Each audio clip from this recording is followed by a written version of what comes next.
കടലിലെ കാലനാണ് സുനാമികൾ. സുനാമിയിലുണ്ടാകുന്ന രാക്ഷസ തിരമാലകൾ തീരദേശത്തെ സർവ്വതും തച്ചുടച്ച് കടലിലേക്ക് വാരിക്കൊണ്ടുപോകും. കടലിൽ വൻ ഭൂകമ്പമുണ്ടാകുമ്പോൾ അടിത്തട്ടിൻ്റെ ഒരു ഭാഗം ഉയർന്നു പൊങ്ങുകയും വെള്ളം കടലിൽ നിന്ന് കരയിലേക്ക് തള്ളപ്പെടുകയും ചെയ്യും. ഇത് വൻ തിരമാലകളായി കരയിലേക്ക് പാഞ്ഞുകയറും. കടലിൽ ക്രമാതീതമായി ജലനിരപ്പുയരുമ്പോൾ തിരമാലകൾ കുന്നോളം ഉയരത്തിൽ വീശിയടിച്ച് കരയെ ആക്രമിക്കുകയാണ് സുനാമി ഉണ്ടാകുമ്പോൾ യഥാർത്ഥത്തിൽ സംഭവിക്കുന്നത്. കരയിൽ സുനാമികളുടെ ആക്രമണം 10 മിനിറ്റ് മുതൽ 40 മിനിറ്റ് വരെ നീണ്ടു നിൽക്കാറുണ്ട്. സുനാമികൾ ഉണ്ടാകുമ്പോൾ സമുദ്രനിരപ്പ് ആദ്യം താഴുകയും പിന്നീട് ഉയരുകയുമാണ് ചെയ്യുക. 1755 ലിപ്സണിൽ പോർച്ചുഗീസ് തീരത്തിനടുത്ത് സമുദ്രത്തിലുണ്ടായ ഭൂകമ്പത്തെ തുടർന്ന് ജലനിരപ്പ് താഴ്ന്നു പോവുകയും തീരത്തു നിന്ന് വെള്ളം പിൻവാങ്ങുകയും ചെയ്തിരുന്നു. എന്നാൽ വെള്ളം കടലിലേക്ക് ഇറങ്ങിയത് കാണാനായി ആളുകൾ ഈ സമയം തടിച്ചുകൂടി. വരാനിരിക്കുന്നത് സുനാമിയാണെന്ന് അവർക്കറിയില്ലായിരുന്നു. പെട്ടെന്ന് ഈ സമയം സുനാമി തിരമാലകൾ ആഞ്ഞടിക്കുകയും അത് നിരവധി പേരുടെ ജീവനെടുക്കുകയുമായിരുന്നു. 2004 ഡിസംബർ 26-നായിരുന്നു മനുഷ്യ ചരിത്രത്തിലെ ഏറ്റവും വലിയ 3ാമത്തെ ഭൂകമ്പമായി സുനാമി 14 രാജ്യങ്ങളിലേക്ക് കടന്നെത്തിയത്. ഇതിനെക്കുറിച്ച് വിശദമായൊരു വീഡിയോ നമ്മൾ ചെയ്തിരുന്നു. റിക്ടർ സ്കെയിലിൽ 8.3 തീവ്രത രേഖപ്പെടുത്തിയ ആ ഭൂകമ്പം കണക്കുകളനുസരിച്ച് 2,27,898 പേരുടെ ജീവൻ കവർന്നിരുന്നു. ഇന്ത്യയിൽ കേരളം, കന്യാകുമാരി, ചെന്നൈ, ആന്ധ്രാപ്രദേശ്, പുതുച്ചേരി, ആൻഡമാൻ നിക്കോബാർ ദ്വീപുകൾ തുടങ്ങി തെക്കൻ തീരങ്ങളിൽ ആ സുനാമി വലിയ നാശം വിതച്ചു. ഇന്ത്യയിൽ 16,000 ജീവനുകളാണ് സുനാമി കവർന്നത്. തമിഴ്നാട്ടിൽ മാത്രം 7,000-ലധികം ആളുകൾ മരണപ്പെട്ടു. കേരളത്തിൽ 236 പേരാണ് ചേതനയറ്റത്. കേരളത്തിൽ ആലപ്പുഴ, കൊല്ലം ജില്ലകളിലായിരുന്നു ഏറ്റവും കൂടുതൽ നാശനഷ്ടം. ആലപ്പാട് മുതൽ മുഴീക്കൽ വരെ 8 കിലോമീറ്റർ തീരം കടലെടുത്തിരുന്നു. വർഷങ്ങൾ പിന്നിട്ടെങ്കിലും ആ ഭീമൻ ദുരന്തം സൃഷ്ടിച്ച ആഘാതത്തിൽ നിന്നും പല രാജ്യങ്ങളും ഇനിയും മുക്തരായിട്ടില്ല എന്നതാണ് സത്യം.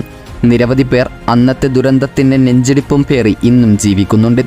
സമുദ്രത്തിനടിയിൽ ശക്തമായ ഭൂകമ്പം സംഭവിക്കുമ്പോഴാണ് സുനാമി ഉണ്ടാകുന്നതെന്ന് തുടക്കത്തിൽ പറഞ്ഞല്ലോ. Richter scale 6.5 തീവ്രതയെങ്കിലുമുള്ള ഭൂകമ്പമാണ് സുനാമിക്ക് കാരണമാവുന്നത്. തീരപ്രദേശത്ത് സംഭവിക്കുന്ന ഉരുൾപൊട്ടൽ, വലിയ അളവിൽ വെള്ളം കടലിലേക്ക് ഒഴുകുന്നതും സുനാമിക്ക് കാരണമാകാറുണ്ട്. മാത്രമല്ല, വെള്ളത്തിനടിയിലെ മണ്ണിടിച്ചിലും ഒരു കാരണമാണ്. സുനാമി ഉത്ഭവിച്ചാൽ ഈ തിരമാലകൾ ഓരോ 5 മുതൽ 60 മിനിറ്റിലും തീരപ്രദേശത്തേക്ക് വന്നുകൊണ്ടിരിക്കും. സുനാമിയുടെ ആദ്യ തിരമാലകളായിരിക്കില്ല ഏറ്റവും വലുത്. പലപ്പോഴും 2ാമത്തെയോ 3ാമത്തെയോ അതിനുശേഷമുള്ളതോ ആയിരിക്കും വലിയ തിരമാലകൾ. ഒരു തിരമാലയ്ക്ക് ശേഷം കടൽ പിന്നോട്ട് വലിയുകയും ഒരാൾക്ക് വെള്ളം കാണാൻ കഴിയാത്ത തരത്തിൽ കടൽ പിന്നോട്ട് നീങ്ങുകയും ചെയ്യും. അടുത്ത തിരമാല മിനിറ്റുകൾക്കുള്ളിൽ കരയിലേക്ക് ആഞ്ഞടിക്കും. ഒരു സുനാമി തിരയുടെ ഉയരം ഉൾക്കടലിൽ സാധാരണഗതിയിൽ 1 മീറ്ററിൽ താഴെയായിരിക്കും. അതിനാൽ തന്നെ കപ്പലുകളിൽ യാത്ര ചെയ്യുന്നവർ സുനാമി കടന്നു പോകുന്നത് അറിയില്ല എന്നതാണ് സത്യം. സുനാമിയുടെ ഏകദേശ വേഗത മണിക്കൂറിൽ 500 മൈൽ വരും. അതായത് ഏകദേശം മണിക്കൂറിൽ 800 കിലോമീറ്റർ വേഗതയിൽ. ഭൂകമ്പം ഉണ്ടാകുമ്പോൾ തിരമാലകൾ കരയിലെത്താൻ എത്ര സമയമെടുക്കുമെന്നത് സുനാമിയുടെ തരത്തെ ആശ്രയിച്ചിരിക്കും. ലോക്കൽ അല്ലെങ്കിൽ പ്രഭവ കേന്ദ്രത്തിന് സമീപം എന്ന് വിളിക്കുന്നവയാണ് ഇതിലൊന്ന്. ഇവ തീരത്തെത്തിച്ചേരാൻ കുറച്ച് മിനിറ്റുകൾ മാത്രമേ വേണ്ടിവരൂ. വിദൂര പ്രഭവ കേന്ദ്രമാണ് 2ാമത്തേത്. 100 കണക്കിന് മൈലുകൾ അകലെയുള്ള ഭൂകമ്പം മൂലമാണ് ഇവ രൂപപ്പെടുന്നത്. ഇവ തീരപ്രദേശത്തിലെത്താൻ 3 മുതൽ 22 മണിക്കൂർ വരെ സമയമെടുക്കും. തീരദേശ രേഖ കുറയുക, കടലിൽ നിന്ന് ഒരു വലിയ അലർച്ച അനുഭവപ്പെടുക എന്നിവ കണ്ടാൽ തീരം വിട്ട് കഴിയുന്നത്ര ഉയരത്തിൽ കയറാൻ ശ്രമിക്കണം. മാത്രമല്ല, ഉൾനാടുകളിലേക്ക് എത്രയും പെട്ടെന്ന് പോകണം.